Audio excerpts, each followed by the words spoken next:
Good morning बाल दोस्तों, कैसे हैं आप। जगतदल माँ भगवती मॉडर्न स्कूल के इस इंग्लिश ग्रामर के डिजिटल क्लास में आप सबका एक बार फिर से हार्दिक स्वागत और अभिनंदन। दोस्तों, हम कई सप्ताहों से आप लोगों के लिए नए नए टॉपिक पर इंग्लिश ग्रामर का कुछ हम वीडियो अपलोड कर रहे हैं। आप लोगों की सेवा में अपने आप को प्रस्तुत किया हुआ हूँ।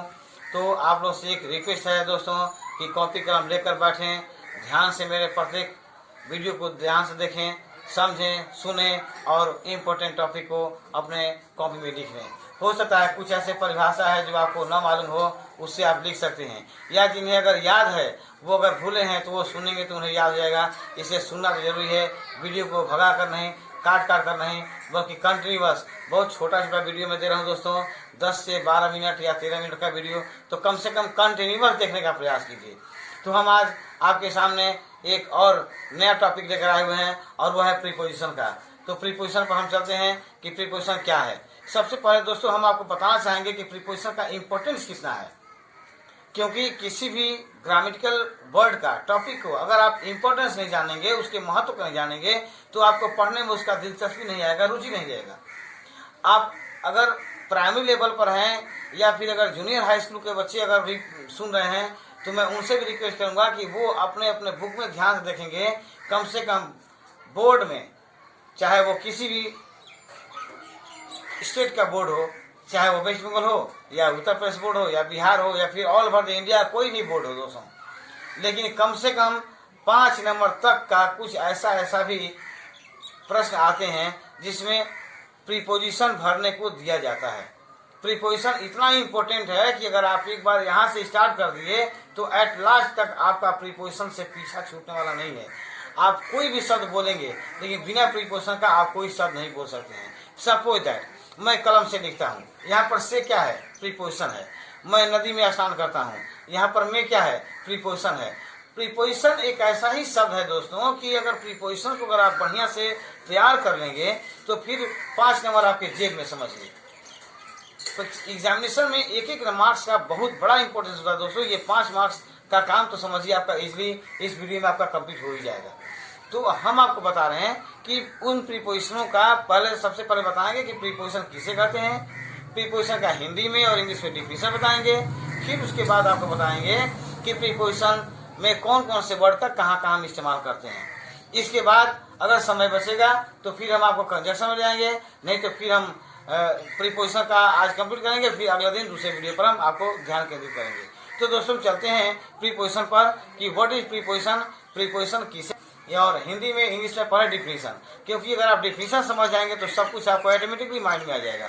तो आते हैं हम लोग प्रीपोजिशन की। प्रीपोजिशन होता है दोस्तों क्या चीज? प्रीपोजिशन का मतलब होता है हिंदी में संबंध बोधक अव्यय। ये संबंध बोधक अव्यय, जैसा कि मैंने पिछले वीडियो में भी आप लोगों को बता रहा हूँ कि संबंध व्याकरण का प्राय ऐसा टॉपिक है, प्राय ऐसा टर्म है जिसका नाम से ही आप संबंध समझ जाएंगे कि इसका परिभाषा क्या होना चाहिए। तो यहाँ पर देखिएगा, संबंध बोधक अव्यय अर्थात व्याकरण के जिस टर्म से, जिस टॉपिक से हमें किसी संज्ञा और सर्वनाम के बीच के संबंध का ज्ञान हो, ये हुआ नॉर्मली इसके नाम से। लेकिन उसका वास्तविकता क्या होता है, देखिएगा वो नाम के साथ कितनी सार्थकता है वो हम आपको बताना चाहेंगे। तो कहता क्या है कि वह शब्द जो किसी भी संज्ञा और सर्वनाम के पहले लग करके नेक्स्ट उसके दूसरे किसी भी संज्ञा और सर्वनाम के साथ प्रकट होकर के उसके संबंध को प्रकट करता हो तो क्या कहलाएगा? प्रीपोजिशन कहलाएगा। यहाँ पर कुछ शब्द हैं जैसे में, पर, अगल बगल, ऊपर नीचे आदि। एक बार फिर से ध्यान दीजिएगा कि वह शब्द जो किसी संज्ञा या सर्वनाम से पहले प्रयुक्त होकर उसका संबंध किसी अन्य संज्ञा या सर्वनाम के साथ प्रकट करता हो तो उसे क्या कहेंगे? प्रीपोजिशन कहेंगे। ध्यान दीजिएगा, इसको प्रीपोजिशन कहेंगे। अब ये प्रीपोजिशन जो होता है, ये प्रीपोजिशन कौन कौन से हैं? इन है, ऑन है, एट है, आउट है, बिफोर है, आफ्टर है, बिटवीन है, येट है, देन है, उसके बाद में आपका विच है, फ्रॉम है, फॉर है, टू है, TOO है। तो इस तरह के जितने शब्द होते हैं ये सारे के सारे शब्द किसके श्रेणी में आते हैं दोस्तों? ये शब्द के आते हैं प्रीपोजिशन के। अब प्रीपोजिशन का हम इंग्लिश में डिफिनेशन करेंगे। अभी तक हमने क्या किया था, हिंदी में डिफिनेशन दिया था और हिंदी में ही इसका कुछ एग्जाम्पल दिए थे, उसका ही एग्जाम्पल वाक्य के साथ नहीं देते, वाक्य के साथ अब देंगे आपको समझाने के लिए। तो ये कहता है ये preposition is a word which is used before any noun and pronoun to show its relation with any other words in a sentence is called as क्या, preposition।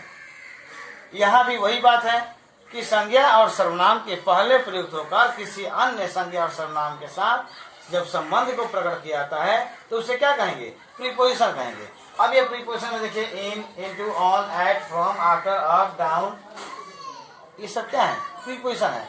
अब एक एग्जाम्पल हम यहाँ दे रहे हैं दोस्तों, ये एग्जाम्पल में क्या है कि इन, अब हम कह सकते हैं कि आई बाथ इन द रिवर, तो राम कहाँ नहा रहा है, नदी में। अब वहां इन की जगह पर अगर हम फ्रॉम करते हैं तो क्या हो जाएगा, सही हो जाएगा क्या, कभी नहीं होगा। ऐड करते हैं तो सही होगा, नहीं होगा। फ्रॉम करेंगे तो सही होगा, नहीं होगा। इनटू करेंगे तो सही होगा, नहीं होगा। वहां पर एक उसका प्रीपोजिशन क्या होना चाहिए, इन होना चाहिए। तो ऐसे ही a cat sat on a mat, अब वहां पर अगर हम कहते हैं कि a cat sat in a mat तो गलती हो जाएगा। तो इस तरह से प्रीपोजिशन का सही नॉलेज, प्रीपोजिशन का सही ढंग से भरने का तौर तरीका, प्रीपोजिशन को कहाँ कहाँ हम लगाएंगे तो हमारा वाक्य बिल्कुल सटीक होगा, इन सब बातों का अध्ययन हम अगर कर लेते हैं और नॉलेज पा जाते हैं तो 100% आपका 5 नंबर तो कहीं जाने वाला है नहीं। दूसरा नंबर कि आप अगर इसका नॉलेज रखते हैं तो आप कहीं अगर कुछ बोलते हैं तो कभी आपसे कोई मिस्टेक नहीं होगी, और मिस्टेक अगर होती भी है तो वो माइनर में मिस्टेक में माना जाएगा, उसको मिस्टेक नहीं कहा जाएगा दोस्तों। तो अब हम चलते हैं कुछ ऐसे शब्द वाक्यों के ऊपर, क्योंकि इसे तो आपको समझ में आ गया होगा, लेकिन हम यहाँ प्रीपोजिशन लिख भी देंगे, उस टॉपिक को आप लोग नोट कर सकते हैं, क्योंकि प्रीपोजिशन एक दो नहीं है, बहुत सारे हैं। हम अभी लिख रहे हैं, आप लोग नोट कीजिए। इंपोर्टेंट प्रीपोजिशन वर्ड हमने बताया था, ये सब इंपोर्टेंट प्रीपोजिशन वर्ड, ये जो 34-35 हमने जो अभी लिखाया, ये आपका परमानेंट सोल्यूशन नहीं है दोस्तों, बल्कि इससे भी और अधिक हैं, बहुत सारे हैं प्रीपोजिशन के, बहुत सारे वर्ड हैं, जिसको अगर आप चाहेंगे तो हम फिर दे सकते हैं। तो ये होता क्या है, जैसे बट है, बट में तो क्या होता है, लेकिन बिसाइड होता है बगल में या समीप में, बिसाइड मतलब एक अलावा, माने एक बिसाइड है, इसमें देखिएगा अंतर क्या क्या, माइनर अंतर है, BESIDE, इसका मतलब होता है बिसाइड का मतलब क्या होता है, बगल में या समीप में। कोई हमारे बगल में आके बैठ गया तो क्या बोलेगा, ही सिट बिसाइड मी, तो वो यहाँ आ गया। लेकिन बिसाइड्स, इसके अलावा, तो वहाँ पर हम क्या बोलेगा, अगर कोई चीज है, कोई वस्तु ऐसा चीज है जो जैसे नहीं होता है, कोई आदमी बोलते हैं कि ये तो ठीक है लेकिन इसके अलावा वो भी चाहिए था, तो वहां पर जब अलावा शब्द का प्रयोग हम कर रहे हैं तो वहां पर क्या करेंगे, बिसाइड का प्रयोग करेंगे, बिसाइड्स, ध्यान दीजिएगा। अब इन का मतलब क्या होता है, में, जैसे I live in Jagadhri, I live in Delhi, I live in India. Into मतलब वैसे, ऑन मतलब पर, एट मतलब पर। यहाँ ऑन और एट दोनों को ध्यान दीजिएगा कि दोनों में बहुत डिफरेंस है। अगर हम इसकी समीक्षा करेंगे तो फिर हमको एक और क्लास लेना पड़ जाएगा, लेकिन हम अभी आपको लिस्ट दिए हैं। अगर समीक्षा अगर आप चाहते हैं तो कमेंट बॉक्स में लिखेंगे, हमें कमेंट में बताएंगे, हम पूरा डिटेल एक ऐसा लिस्ट लगभग 100-150 से ऊपर आपको हम प्रीपोजिशन का एक लिस्ट देंगे, जिसके माध्यम से आपको क्या हो जाएगा कि पूरा प्रीपोजिशन तैयार हो जाएगी। ये प्रीपोजिशन एकदम जितना हल्का है उतना ही टॉप ही है दोस्तों। अतः इसका अगर सोच समझकर समझदारी के साथ अगर इसको फुलफिल नहीं करेंगे तो 5 नंबर में से 0.5 भी आपको नहीं मिल पाएगा। इसलिए आप इसको बहुत सोच समझकर इसका प्रयोग करेंगे, क्योंकि हम इस अंग्रेजी का पढ़ते कि हम हिंदी अनुवाद, हिंदी में मीनिंग हम लिखते गए हैं। तो ऑन का मतलब कितना पर, एट का मतलब कितना पर या में, टू का मतलब की ओर, जैसे दिल्ली टू कोलकाता, दिल्ली से कोलकाता की ओर, ठीक है। तो यहाँ उस तरह का जो बात आएगी तो वहां पर टू का प्रयोग करेंगे।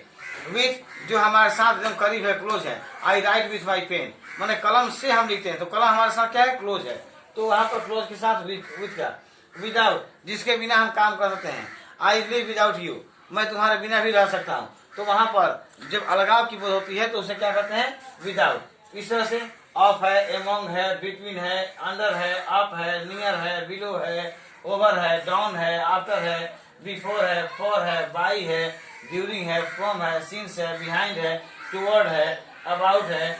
इसके बाद ऑफ, ओ डबल एफ। ध्यान दीजिएगा, ऑफ और ऑफ में बड़ा अंतर है। ऑफ मतलब होता है क्या, लेकिन ऑफ का मतलब संबंध विच्छेद, खत्म, माने वो बंद। जैसे switch off the electricity board, तो क्या करेंगे हम वहाँ, हम स्विच ऑफ किए, कनेक्शन खत्म, मैंने वहां पर क्या हुआ, अलगावाज का बोल किया है, बंद कर दिया, अवरुद्ध कर दिया। एबव होता है, इसके बाद एगेंस्ट, एगेंस्ट होता है, इसके अलावा बहुत सारे हैं।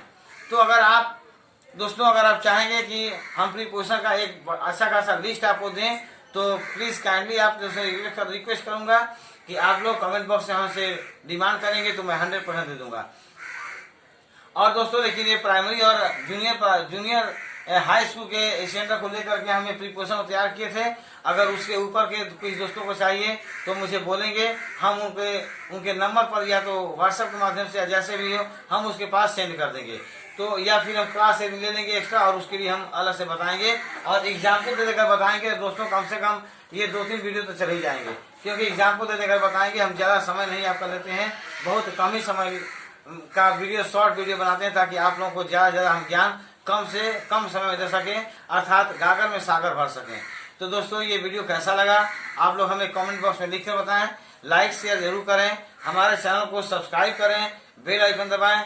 दोस्तों ये आने वाले समय का एक बहुत बड़ा महासागर हम आपके कोमल मस्तिष्क में डालने वाले हैं, अर्थात गागर में सागर। ये हमारा स्लोगन है कि मैं आप लोगों के गागर में सागर भरूंगा, कोमल मस्तिष्क में बहुत भास्ट इंग्लिश ग्रामर का नॉलेज हम डालने वाले हैं। इससे दोस्तों हमारे चैनल को सब्सक्राइब कीजिए और अपने दोस्तों में भी इसको शेयर कीजिए, हमारे वीडियो से ज़्यादा से ज़्यादा बच्चे लाभान्वित हो सकें। यही हम उम्मीद के साथ आप लोगों के सामने उपस्थित हुए हैं। अतः अब आप लोग के बीच में जो हमने आपके सामने जो रखे हुए हैं, जो समाधान लेकर आए हुए हैं, ये समाधान कैसा लगा उसके बारे में बताएंगे। और फिर मिलते हैं अगले वीडियो में। जय हिंद, वंदे मातरम।